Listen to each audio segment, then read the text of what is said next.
여러분 안녕하십니까? MBC 뉴스특보입니다. 더불어민주당 박홍근 원내대표가 잠시 뒤 10시부터 국회 본회의 교섭단체 대표 연설합니다. 연설이 시작되기 전까지 정치부 손한혜 기자와 이야기 나눠보겠습니다. 네, 오늘 이제 연설에서 어떤 내용이 담길지부터 좀 짚어볼까요? 예, 오늘 민주당을 대표해서 연설자로 나서는 박홍근 원내대표는 시간은 한 40분, 글자 쓰는 공백 포함해서 한 13,000자 정도의 원고를 준비를 했다고 합니다. 예. 이게 각 당의 핵심 전략이다 보니까요. 원고는 마지막까지 계속 다듬고 다듬었는데 일단 연설 제목만 공지가 됐습니다. 읽어보면 위기의 대한민국, 문제는 대통령입니다. 그리고 지배를 거두고 정치로 나서야인데요. 지금 민주당 이재명 대표에 대해서 전방위적인 검찰 수사가 진행이 되고 있고 대통령실과 야당은 서로 만나지도 않고 대화도 단절되고 이런 상황이잖아요. 예. 그야말로 제목에서 알 수 있는 것처럼 윤석열 대통령과 정부 여당을 겨냥해서 어느 때보다 강도 높은 비판이 연설에 담길 걸로 예상이 됩니다. 네, 지금까지 이제 민주당이 검찰 수사에 대해서 좀 부당한 야당 탄압이다 이렇게 비판해 왔고 또 난방비 폭탄 이런 민생 위기도 지적해 왔지 않습니까? 이런 내용이 좀 담기겠군요. 네, 말씀하신 것처럼 난방비 폭탄 같은 민생 경제 위기 그리고 검찰 수사 이런 것들에 대해서 비판이 집중될 걸로 보입니다. 최근 공과금 포함해서 물가도 많이 올랐고요. 이런 가운데 생활고 속에서 목숨 잃는 안타까운 모녀 사례들이 잇따라 알려졌잖아요. 예. 박 원내대표는 이런 민생 위기를 지적하면서 윤석열 정부의 실정과 리더십 부재를 비판할 걸로 보입니다. 또 윤 대통령 취임 이후 불거진 외교 문제들도 비판할 걸로 보이는데요. 그동안 조문 논란, 뉴욕 행사 발언 논란, 이란적 발언 이런 것들 등 외교 문제가 이어졌잖아요.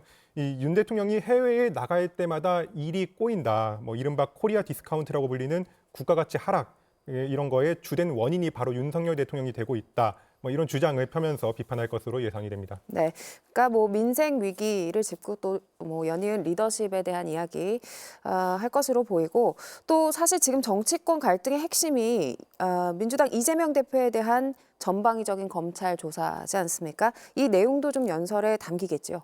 예, 그러야만 하는 상황입니다. 민주당은 휴일인 어제도 이례적으로 기자간담회를 열고 이 검찰 수사를 강도 높게 비난을 했습니다.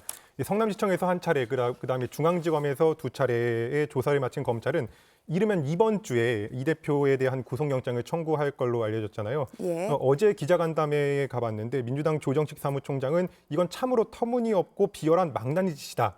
진짜 막 하자는 거죠. 이렇게 비판을 했습니다. 민주당은 윤 대통령이 검찰 수사를 통해 야당을 탄압하고 정치 보복을 하고 있다면서 이건 검사 독재 정권이고 민주주의의 후퇴다 이렇게 규탄을 해왔는데요. 이런 지적이 오늘도 연설에서 이어질 걸로 보입니다.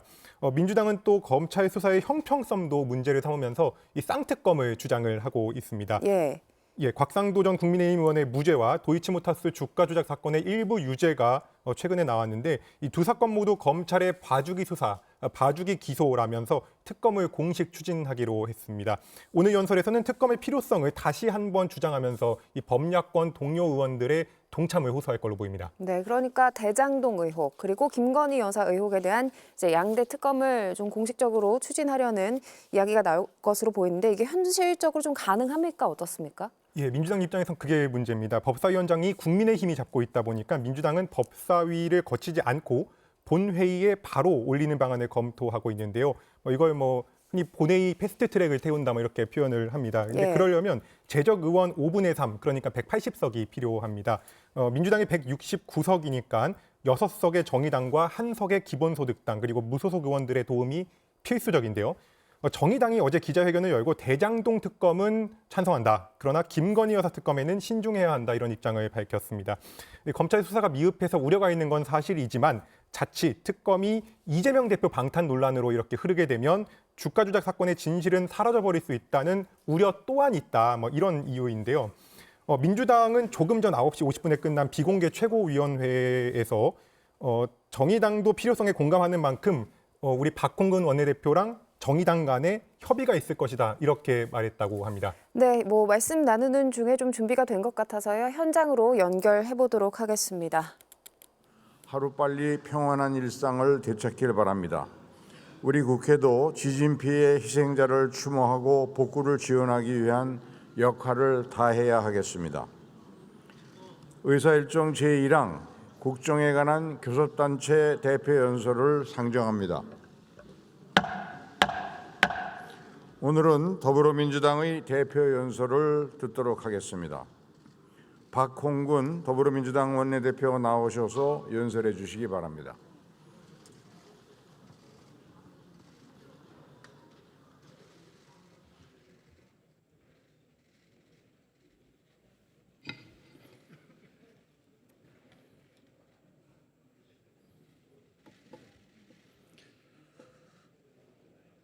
존경하는 국민 여러분, 재동포 여러분, 김진표 국회의장과 선배 동료 의원 여러분, 더불어민주당 원내대표 박홍근입니다.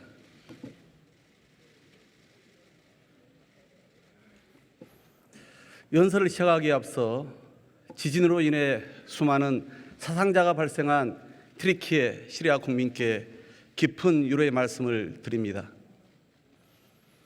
12년 의정활동을 해왔지만 원내대표로서의 시간은 더 특별합니다. 어느 때보다 어렵고 무거운 책임을 맡아 야당이지만 국회 다수당으로서 끊임없이 여당과 협상을 해왔습니다. 그러다 보니 더더욱 이번 교섭단체 대표 연설만큼은 우리 정치에 대한 문제의식과 미래에 관해 이야기하고 싶었습니다. 투표하지 않은 40%와 무조건 상대를 찍는 30%는 빼고 나머지 30%만을 바라보는 정치, 다수 국민과는 등지며 지지층의 표심만 얻기 위해 극한 대결로 치닫는 한국 정치를 저부터 성찰하며 실천 가능한 대안을 말씀드릴 참이었습니다. 그런데 지금 우리가 처한 상황이 이런 문제의식마저 너무 한가하게 만들었습니다. 국민 삶은 가파른 벼랑 끝으로 몰리고 있고 당장 대응해야 될 일들이 산적했습니다. 그래서 우리 국민이 직면하고 있는 이 현실을 이야기하지 않을 수 없습니다. 장사하면서 빚이 많아졌다. 피해를 끼쳐 미안하고 또 미안하다. 얼마 전 생활고에 시달리던 70대와 40대 모녀가 생을 마감하면서 남긴 유서의 내용입니다. 이들 모녀는 빚에 시달리면서도 월세와 공과금은 밀리지 않았고 마지막 순간까지도 남은 계약 기간을 걱정했습니다. 하지만 결국 삶을 포기했습니다. 지난해 8월에도 그리고 11월에도 수원에서 서울 신촌에서 또 다른 모녀가 목숨을 끊었습니다. 열심히 살아보려 했지만 버거운 삶의 무게가 그들을 영영 짓눌러 버렸습니다. 우리 정치가 과연 이들이 진 짐을 조금이라도 덜어줬는지 깊이 자문합니다. 지금 이 순간에도 고물가와 생활고 속에서 살기 위해 몸부림치는 국민들이 많은데 정치는 무엇을 하고 있나 생각하면 미안하고 또 미안합니다. 우리는 윤 대통령의 입장을 한 번쯤은 생각해 봐야 된다. 대통령 멘토라는 분이 얼마 전 한 말입니다. 저는 달리 말씀드리고 싶습니다. 대통령이 국민의 입장을 단 한 번만이라도 생각해 보라고 말입니다. 스스로 실언해놓고 국민 보고 틀렸다며 우기고 스스로 실수해놓고 끝내 사과하지 않고 측근이 잘못해도 문책은커녕 감싸기만 합니다. 1년도 안 된 정부 9개월 내내 참사가 다 이어지면서 국민은 단 하루도 마음 편한 날이 없습니다. 2023년 2월 대한민국의 희망과 미래는 사라졌습니다. 살기 위해 매일 포기를 거듭해야 하는 눈떠보니 후진국, 바로 윤석열 정부 지난 9개월의 총평입니다. 복합 경제 위기의 안일함과 무능으로 국민의 삶을 도탄에 빠뜨린 민생 경제 참사, 비속어와 실언으로 국익과 국격을 훼손한 외교 참사, 강릉 낙탄 사고, 북한 무인기 침투 등 구멍 뚫린 안보 참사, 끝내 159명의 소중한 생명을 희생시키고야만 안전 참사. 그런데도 여전히 사적 이념만 챙기는 불공정 몰상식의 인사 참사까지 윤석열 정부의 5대 참사는 지금도 진행 중입니다. 더 큰 문제는 무능과 무책임을 오만한 통치로 돌파하려 한다는 점입니다. 국민 앞에 약속한 공정과 상식, 법과 원칙은 포장에 불과했습니다. 정치는 실종되고 사회는 분열되고 자유는 위협받고 있습니다. 위기의 대한민국, 문제는 윤석열 대통령입니다. 1월 무역 적자 127억 달러, 역대 최대입니다. 핵심 성장 엔진인 수출이 휘청거리면서 수출로 먹고 사는 나라 대한민국의 올해 경제 성장률은 아시아 주요 12개국 중 꼴찌로 추락할 상황에 직면했습니다. 새 정부 시작부터 복합 경제 위기는 가장 심각한 문제였습니다. 그런데도 이 정부는 2달 만에야 첫 대책회의를 열었습니다. 이름만 비상한 회의였을 뿐 지뢰밭 같은 현안은 그대로 덮어두고 뜬구름 잡는 중장기 대책만 나열했습니다. 김진태발 레고랜드 사태로 채권 시장이 꽁꽁 얼어붙을 때조차 대통령은 보이지 않았습니다. 작년 5월부터 9개월째 5% 이상의 고물가가 지속되면서 그 여파는 국민의 삶 곳곳을 헤집어 놓았습니다. 줄이고 줄여도 생활비 감당이 안 돼 적금을 깨는 청년들, 저녁 퇴근 후 편의점 배달을 시작한 직장인, 금리 인상도 버거운데 코로나로 힘들었던 자영업자들은 다시 벼랑 끝으로 내몰렸습니다. 1월에 이어 이번 달엔 온 국민이 난방비 폭탄을 맞았습니다. 그나마 아파트나 시설이 갖춰진 집은 좀 나은 편이라고 합니다. 단열이 안 된 낡은 집일수록 난방비가 상상을 초월할 정도입니다. 버스, 지하철, 택시 요금 인상까지 끝이 없습니다. 국민 실질 임금은 8개월 연속 마이너스입니다. 어려운 사람이 더 어려워지는 개미지옥 2023년 대한민국의 모습입니다. 하지만 난방비 폭탄에도 윤석열 정부의 첫 대응은 전 정부 탓이었습니다. 법인세 감면 등 초부자, 재벌 대기업 지원은 속도전을 방불케 하더니 민생과 직결된 문제는 근본적 대책이 없다고 말합니다. 위기 상황일수록 대통령의 리더십이 중요합니다. IMF 외환위기 속에서도 고 김대중 대통령께서는 국민 통합의 리더십을 발휘했습니다. 국민의 마음을 하나로 모아 위기를 극복하고 국가 대전환의 기회로 만들었습니다. 지금 윤석열 대통령에게 김대중 대통령의 리더십까지는 기대도 하지 않겠습니다. 민주당이 제안한 30조 원 긴급 민생 프로젝트, 7.2조 원 에너지 물가 지원금이라도 신속하게 검토해 주기 바랍니다. 민생을 구하는데 여야가 따로 일 수 없습니다.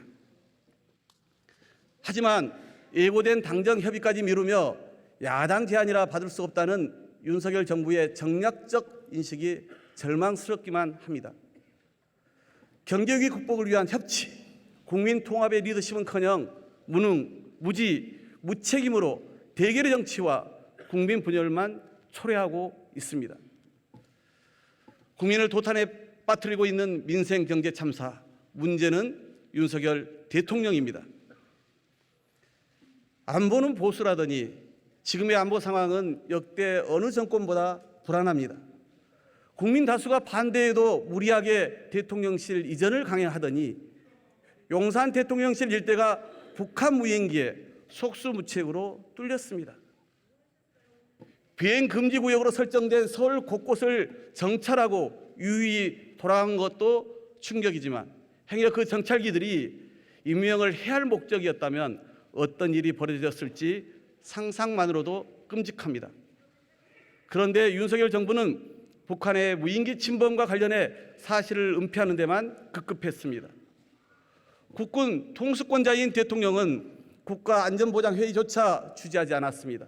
대신 전쟁불사, 확정각오 등 끔찍한 말폭탄만 쏟아내며 한반도 긴장과 국민 불안만 고조시켰습니다. 대통령의 난데없는 핵무장 발언은 다음날 바로 미국이 부인하면서 또 다른 외교적 참사만 빚어졌습니다. 이뿐 아닙니다. 대통령이 순방길에 오를 때마다 이번엔 또 무슨 사고가 터질까 국민만 노심초사입니다. 바이든 날리면 비속어 논란에 이어 UAE에 적은 이란이라는 대통령의 발언의 파장도 지속되고 있습니다. 외교의 꽃이라는 정상외교가 대통령 리스크로 덮이다 보니 국민 전체가 트라우마에 빠질 판입니다. 그런데 정작 윤석열 대통령은 적반하장 그 자체입니다. 굴종적 친일외교는 국민 전체를 모욕하고 있습니다. 전쟁 가능한 나라가 되겠다며 일본이 국가안보 전략을 수정해도 이를 이해한다며 일본의 군사 대국화를 용인합니다. 대법원 판결마저 부정하고 일본 기업이 아닌 우리 기업에 강제징용 배상 책임을 전가하는 황당한 결정을 해놓고선 이를 해법이라 주장합니다. 눈앞에 닥칠 현실적 피해를 우려하며 우리 수산업계가 정부 대책을 요구하는데도 정작 후쿠시마 방사능 오염수 방출 문제에는 제대로 항변 한번 못하는 윤석열 정권. 국민은 정부의 돈 없는 친일 행보에 윤 대통령은 도대체 어느 나라 대통령이냐고 묻습니다. 대통령이 나서 긴장과 갈등을 높이다 보니 가뜩이나 어려운 경제가 더 어려워지고 있습니다. 연일 한국 경제의 신뢰를 떨어뜨리며 코리아 디스카운트를 심화시키고 있습니다. 국가 안위를 위태롭게 하고 국익을 훼손한 외교안보 참사, 문제는 윤석열 대통령입니다. 영국 이코노미스트 조사 결과 우리나라 2022년 민주주의 지수가 무려 8단계나 강등했습니다. 2008년 이후 줄곧 완전한 민주국가로 평가받던 한국이 2015년 국정농단 사태로 결함 있는 민주국가로 분류된 후 어렵게 되찾은 민주주의가 또다시 위협받고 있습니다. 검사가 수사권 가지고 보복하면 그게 깡패지 검사입니까? 6년 전 윤석열 국정농단 특검팀장의 이 말은 대통령이 되자 180도 달라졌습니다. 대통령이 검찰권을 사유화하고 야당 탄압과 정치 보복에 남용하고 있습니다. 대선 경쟁자였던 야당 대표는 물론이고 전 정부 인사들까지 모조리 수사 대상이 되었습니다. 검찰이 피의 사실을 흘리고 언론 플레이를 통해 피의자로 낙인 찍은 후 무차별 압수수색 소환과 기소가 뒤따릅니다. 답장러 결론을 향해 무소불위의 힘을 휘두르는 윤석열 검찰은 권력 남용의 끝판왕입니다. 검찰에 의한 정치적 자의적 수사가 판을 치고 대통령 자신과 가족만 애가 되는 선택적 법과 원칙을 강요할 뿐입니다. 야당 유죄, 윤심 무죄인 윤석열 검찰에서는 정의의 여신 디케이 저우는 완전히 망가져 버렸습니다.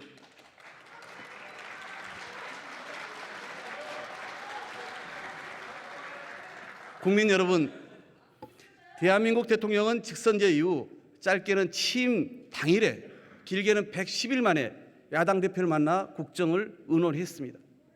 하지만 윤석열 대통령은 취임 후 해가 바뀐 지금까지도 야당 지도부와 대화를 거부하고 있습니다. 용산의 여의도 출장소로 전락한 집권 여당은 윤심 살피는 데만 혈안이 되어 민심을 외면한 지 오래입니다. 입법부를 행정부의 하급 기관쯤으로 생각하는 대통령에 맹종하기 바쁩니다. 대통령에 의한 대통령을 위한 전당대회, 구시대의 당대표 지명대로 전락한 집권여당의 막장 전당대회는 지켜보는 것조차 힘듭니다.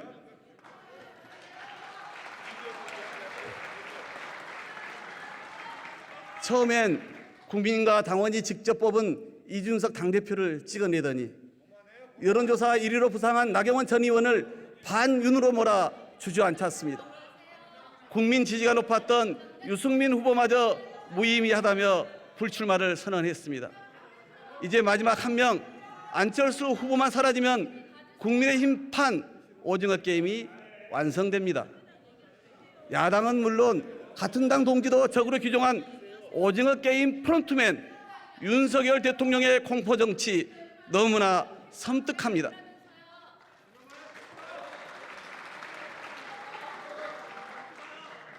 민주주의를 위협하는 윤석열 정부의 행태는 입법, 사법, 행정에 이은 제4부 언론에 대해서도 마찬가지입니다.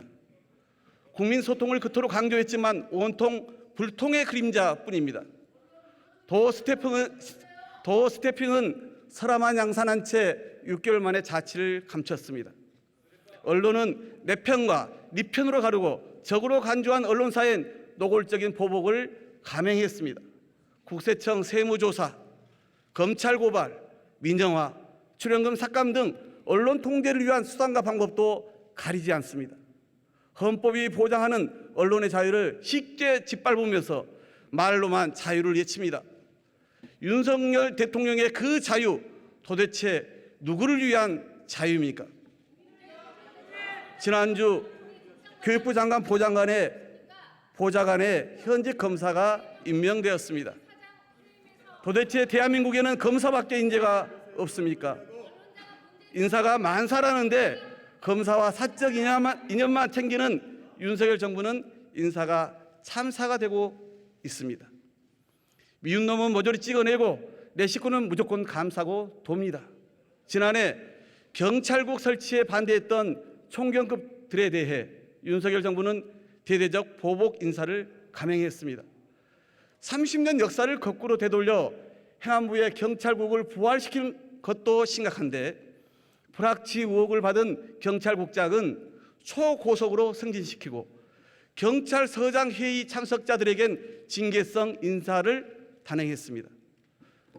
검사장 회의는 물론 평검사 회의까지 이른바 검난의 역사를 써온 검찰은 수시로 집단 의견을 표출하면서 경찰들은 딱 한 번 모여 회의했다고 찍어 누릅니다.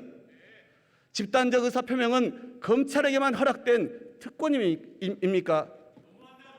159명의 소중한 생명을 지키지 못했으면서 재난안전주무장관으로서 책임지지 않는 이상민 장관, 국민의 눈물을 닦아주기는커녕 유족과 국민의 거듭된 파면 요구를 끝까지 거부한 윤석열 대통령, 지금 우리에게 국가가 있습니까?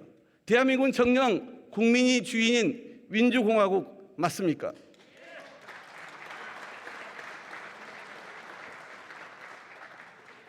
윤석열 대통령은 국민의 대표가 아니라 여전히 검사들의 대당 노릇을 하고 있습니다. 무오리의 독단에 빠져 국민의 요구마저 무시하며 제 식구 감싸기와 검찰 천하의 권위주의로 일관하고 있습니다. 검사 시절의 특권의식은 전혀 바뀌지 않았습니다. 대통령이 달라져야 합니다. 윤석열 대통령은 불통과 독선을 버리고 소통과 화합에 나서야 합니다. 일방적 지배가 아니라 정치를 해야 합니다.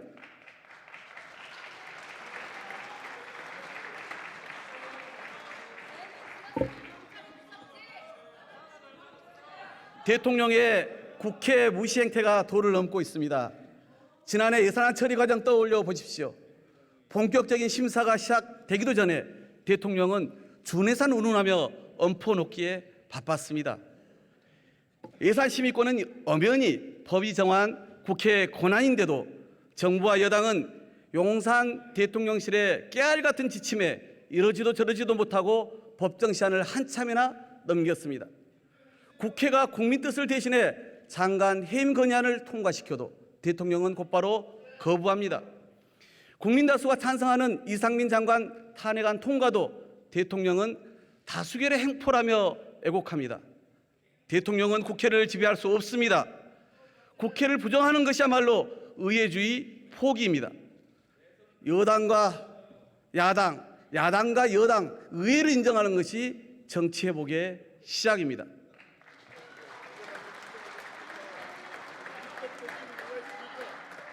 리더가 오류와 오판을 예방하려면 나와는 다른 세계에 속한 외계인을 만나라. 전문가들은 좋은 리더의 조건으로 이같이 얘기합니다. 그런데 야당과 대화도 않고 설득도 않는 윤석열 대통령, 외계인도 만나라는데 야당을 못 만나다니 말이 됩니까? 하물며 더 좋은 정치로 국민의 선택을 받기 위해 서로 경쟁하는 야당과 여당은 협력의 대상이지 적이 결코 아닙니다. 대선 경쟁에 불편한 상대였다는 해묵은 감정과 피의자로서 만날 수 없다는 검찰총장 같은 핑계는 모두 내려놓고 위기 극복을 위해 직접 협조를 구하는 손을 내밀어야 합니다. 대통령과 당대표 후보가 어떻게 동격이냐? 이 대통령 정무석의 발언에 온 국민이 경악했습니다. 국회의원 한 명 한 명은 국민이 선출한 독립된 헌법기관이지 대통령의 부하가 아닙니다. 대통령과 여당 대표의 관계도 상호 보완적이고 협력적이어야지 수익적이고 일방적이어서는 안 됩니다. 그런데도 기어코 꼭두각시 대표를 앉혀 공당을 지락펴락하겠다는 발상은 민주주의 사회에서 절대 용인될 수 없습니다.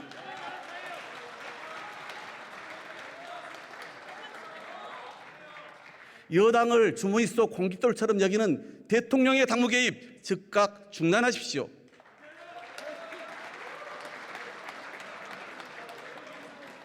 야당 수사 정적 탄압에는 물불 가리지 않으면서 김건희 여사 앞에서만 작아지는 윤석열 검찰. 야당 대표는 불송치 결정이 끝난 사건도 들춰내면서 김건희 여사 주가 조작 의혹은 새로운 증거가 쏟아져도 모르쇠로 일관합니다.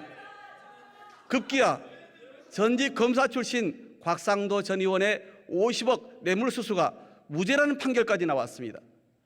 대통령이 입이 마르고 닳도록 주장했던 공정과 상식은 대체 어디로 갔습니까?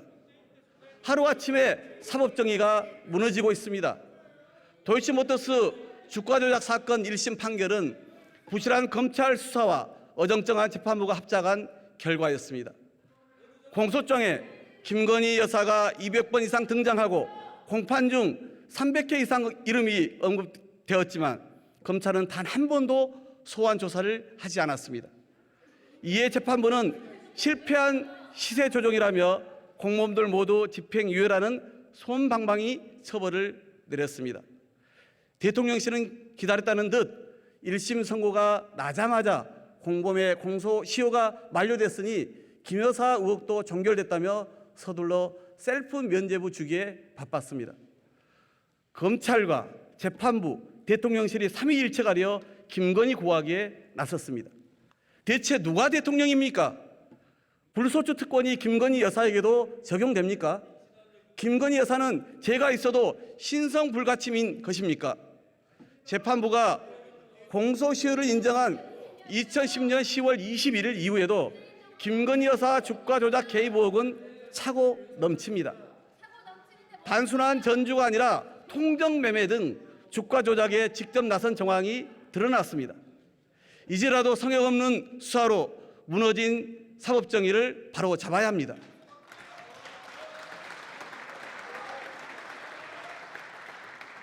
남은 길은 특검뿐입니다. 모든 국민은 법 앞에 평등하다는 헌법 11조 정신을 부정해온 윤석열 검찰은 더 이상 자격이 없습니다. 국민들도 김건희 여사 특검 도입에 압도적으로 찬성하고 있습니다. 민주당은 국민의 뜻에 따라 김건희 여사의 주가 조작 의혹에 관한 국민특검을 반드시 관철하겠습니다.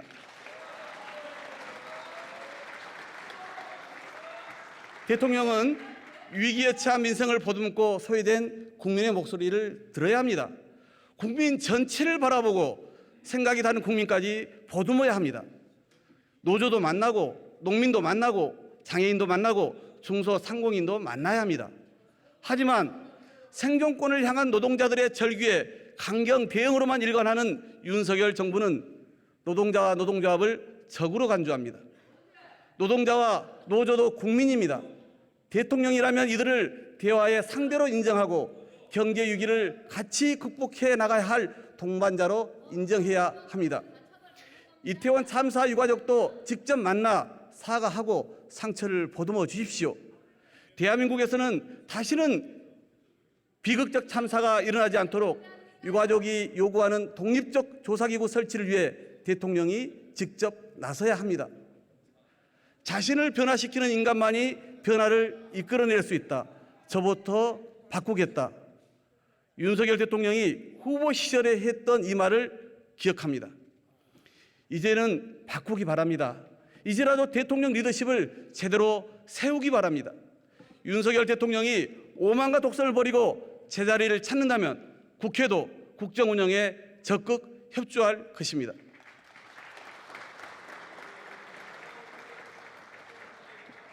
우리 국회도 스스로 뼈를 깎는 혁신을 해야 합니다. 작년 7월 여야는 정치개혁과 국회 선진화를 위해 특별위원회를 구성하고 논의를 시작했지만 아직 진전을 보지 못하고 있습니다. 승자 독식의 제왕적 대통령제가 낳은 폐해를 극복하고 얻은 표만큼 국민의 다양한 목소리를 대표하는 권력구조와 선거제도 개혁을 반드시 이뤄내야 합니다. 상원도 아닌 법제사법위원회가 월권을 행사하지 못하도록 하고 각 상임위원회에서 당 지도부 지시가 아닌 소속 의원의 양심과 소신에 따라 입법을 책임지도록 국회법을 하루빨리 개정해야 합니다. 매년 날림 심사라는 비판을 받은 국회 예산결산 시스템도 개선이 시급합니다. 예산결산 특위를 상설화하고 심사의 전문성을 대폭 강화해야 합니다. 국회 의사결정 방식도 과감히 바꿀 때입니다. 지금처럼 한 정당이나 소수 의원이 강력히 반대하면 시급한 민생 현안 입법이건 중요한 국가 의제 입법이건 기약 없이 지체되어 식물국회라고 비판받습니다. 안건 조정 등 이견 해소를 위한 시스템을 전면 정비해야 합니다. 쟁점이 확연한 법안과 정책 현안은 수기와 공론화의 장을 충분히 보장하되 끝내 입장 차이가 좁혀지지 않는다면 민주주의 원칙인 다수 의견을 수용하고 존중해야 합니다. 2년마다 원구성 문제가 국회 운영에 걸림돌이 되는 현실도 이제는 바로 잡아야 합니다. 의장 선출, 상임위원장을 포함한 위원회 구성 등에 관해 국회법의 절차를 명확히 규정함으로써 원구성 지연에 따른 불필요한 논란과 국민 불신을 없애야 할 것입니다. 코로나 팬데믹이 3년 넘도록 영향을 미치면서 양극화가 심화되었습니다. 보편적 복지와 최저임금의 길에서 간신히 버텨온 취약계층은 경제 위기까지 겹쳐 삶 전체가 위협받고 있습니다. 경제적 약화도 심화되었습니다. 2022년 상하이 20% 가구 간 평균 자산 격차는 64배로 역대 최대를 기록했습니다. 자영업자, 화물 노동자 등은 고물가로 극심한 고통을 겪었지만 고육과 호황을 누린 정유사들은 역대급 성과급 잔치를 벌였습니다. 고금리로 소상공인과 영끌한 직장인들의 가처분 소득은 확연히 줄었지만 4대 금융지주는 이자 수익 증가로 16조 원에 육박하는 역대 최대 수익을 거뒀습니다. 코로나 특수를 누린 소수 재벌 대기업과 슈퍼 부자들의 몫을 다수 국민과 나누자는 민주당의 횡재세 제안에 국민 과반이 찬성하지만 정부 여당은 무조건 반대만 합니다. IMF 외환위기 당시 정부가 엄청난 공적 자금을 지원해 수많은 금융기관을 회생시켰듯이 구조적 위기로 인한 사회적 약자, 취약계층의 어려운 삶에도 국가는 마땅히 지원해야 합니다.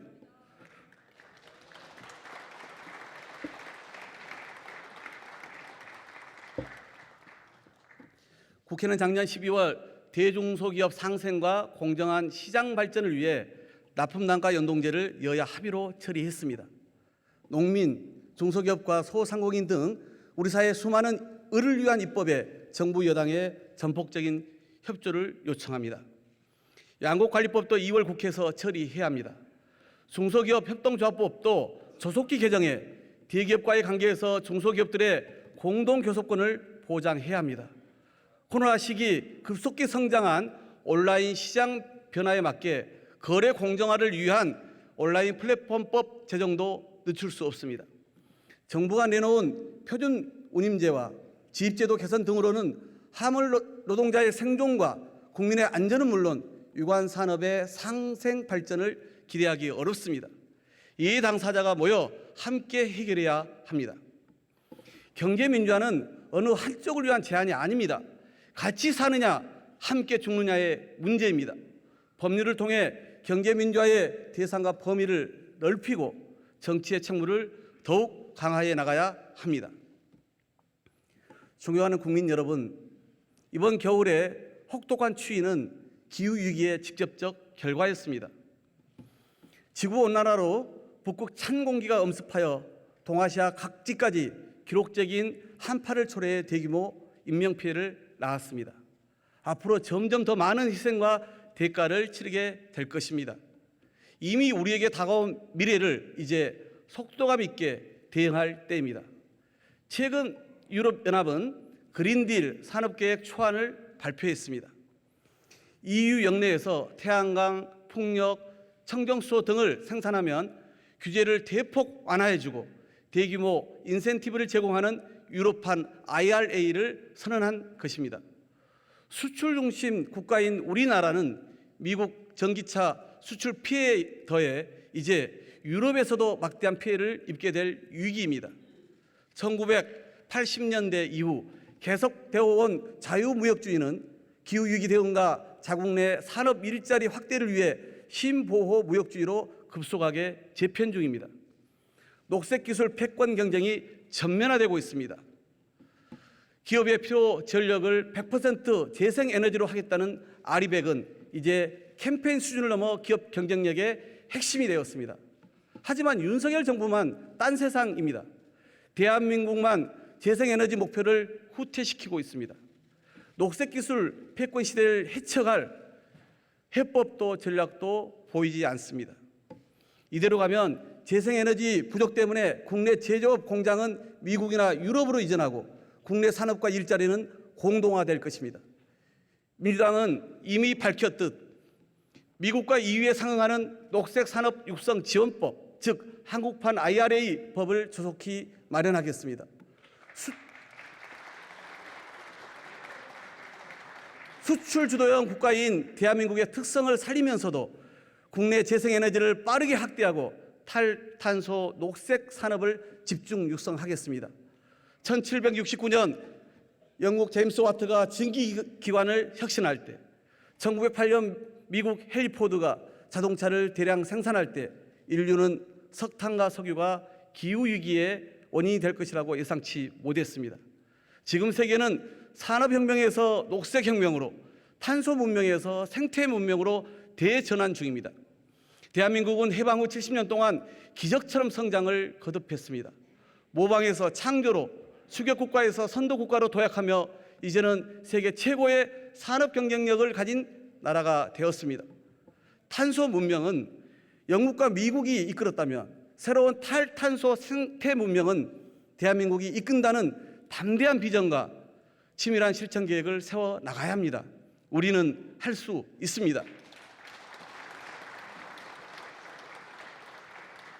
2006년부터 2020년까지 저출생 대책에 쓴 예산은 무려 380조 원에 달합니다. 그런데 이 많은 예산을 쏟아붓는 동안 저출생은 오히려 심화되었습니다. 2010년 1.23명이었던 합계 출산율이 2021년 0.81명으로 10년 만에 40% 가까이 떨어진 것입니다. 윤석열 정부는 2027년까지 양육에 필요한 비용을 부모에게 통합 지급하겠다고 발표했지만 지급 규모와 대상을 바꾼다고 근본적 해결책이 될 리 없습니다. 이제는 과거의 낡은 정책과 단호히 결별하고 인구 정책의 패러다임을 분명히 전환할 때입니다. 육아가 수혜의 대상이 아니라는 인식부터 높여 나가야 합니다. 공공기관이나 대기업이 아니더라도 부모 모두 눈치 보지 않고 출산휴가와 육아휴직을 사용하도록 보장하고 급여 수급기간과 금액도 탄력적으로 운영해야 합니다. 다양한 상황을 고려하지 않는 지금의 가족 규정은 사각지대를 만듭니다. 프랑스는 1999년 시민연대계약 제도를 통해 출생률을 2.1명까지 높일 수 있었습니다. 우리도 생활 동반자 제도 도입을 본격적으로 논의할 때입니다. 사회 구성원의 인식 변화에 맞춘 연대관계 등록 제도라도 우선 도입해서 돌봄, 의료 등에서 최소한의 제도적 보호가 가능하도록 해야 합니다. 국회는 지난해 12월 인구위기 특별위원회를 구성했습니다. 인구위기만큼은 그 어떤 정파적 시각이 아닌 공동체의 존망을 다툴 국가 최대의 의제라는 책임감으로 가감하고 획기적인 정책 대안을 마련해 주실 것을 요청드립니다. 출생률 제고를 위한 대책뿐 아니라 이미 발생한 저출생에 따른 사회경제적 대책도 필요합니다. 저출생과 인구 감소는 지방의 더 빠른 소멸을 초래하고 있습니다. 지방이 살아야 대한민국이 삽니다. 인구위기 특위를 중심으로 지역균형 발전을 넘어서 지방 소멸 방지를 위한 정책과 대안이 마련될 수 있도록 적극 지원하겠습니다. 저출생의 시대를 살아가야 할 세대를 위한 대책 마련도 매우 시급합니다.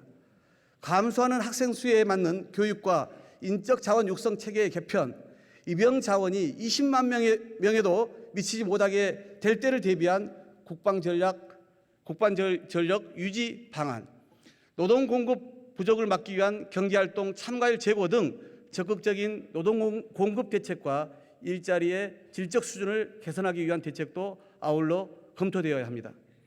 인구 감소 등에 따라 자연스럽게 도래할 국내 소비 시장의 변화에 대해 중소기업은 물론 자영업자와 소상공인들이 제대로 대응할 수 있도록 선제적인 대책 마련도 필요합니다.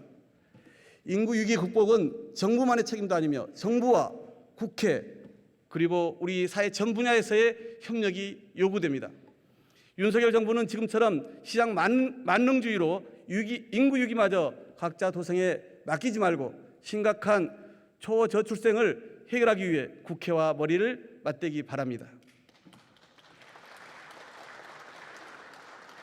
과거 보수 정부는 남북 관계에서 역사적인 진전을 이루기도 했습니다. 7.4 남북 공동성명 발표, 남북 기본합의서 채택 등이 그것입니다. 하지만 윤석열 정부는 담대한 구상이란 말만 앞세웠지 남북 관계는 최악으로 치닫고 있습니다. 국민 다수는 윤석열 정부의 대북 정책에 대해 실현 가능성이 없다고 판단합니다. 분단 국가인 대한민국에서 대통령이 대북 강경론을 강조할수록 주식시장만 출렁이고 우량 기업들이 제 가치를 인정받지 못합니다. 경제는 악화되고 국민 불안만 커질 뿐입니다. 한반도의 군사적 위기를 낮추고 발전적 남북 관계를 통해 국민 삶을 지키는 것은 대한민국 대통령의 가장 중요한 책무입니다. 노태우의 길이냐, 이명박의 길이냐, 윤석열 대통령 앞에 한반도의 운명이 달려 있습니다. 존경하는 국민 여러분, 지난 5월 윤석열 대통령은 취임사에서 다수의 힘으로 상대의 의견을 억압하는 반지성주의가 민주주의를 위기에 빠뜨리고 있다. 민주주의에 대한 믿음을 해치고 있다고 말했습니다. 하지만 윤석열 정부 2년차 대통령의 반지성주의가 대한민국을 위기에 몰아넣고 있습니다. 대통령이 정치가 아닌 지배자로 군림하며 대한민국 민주주의를 위기에 빠뜨리고 있습니다. 윤석열 대통령이 힘들고 어렵지만 가야 할 정치의 길을 버리고 쉽지만 가지 말아야 할 지배의 길을 가고 있기 때문입니다. 지금이라도 바로 잡아야 합니다. 민주당이 국민과 함께 바로 잡겠습니다. 이 땅의 민주주의를 이룩한 것도 국민이었듯 지금의 위기를 극복하는 것도 국민과 함께라면 할 수 있습니다. 희망과 미래를 살리는 정치, 민주당이 국민과 함께 하겠습니다. 경청해 주셔서 감사합니다.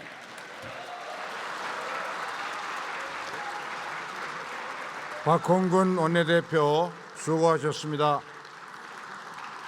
네, 오늘 회의는 이것으로 마치겠습니다. 산회를 선포합니다. 더불어민주당 박홍근 원내대표의 국회 교섭단체 대표 연설을 보셨습니다. 중계방송 여기서 마치겠습니다. 시청해주신 여러분 고맙습니다.